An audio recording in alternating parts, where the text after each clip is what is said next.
Hey guys, welcome back to UpClick. In this video, I'll be showing you, we discuss with you, how to send snaps from camera roll as a normal snap.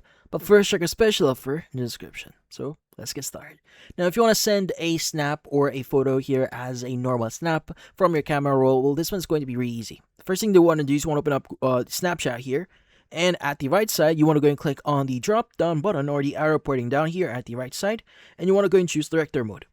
Now, inside director mode here, you want to look for import media. So usually the last option here that has the gallery icon. Let's go and click on it. Now from here, you want to go and choose the photo that you may want to send. Let's go, for example, choose this one and click on the check at the right side. Now, once you've done that, what we need to do is you want to go ahead and click on the preview at the bottom right of your screen. And from here, you want to go and click on the send to button. And you want to go and just choose the recipient of your snap. And typically, once you've done that, you'll be able to send this specific photo here to whoever you want to send to, and it should be pretty much good to go. And that's about it. So for this video, hopefully hit the like and subscribe button, and watch our next video.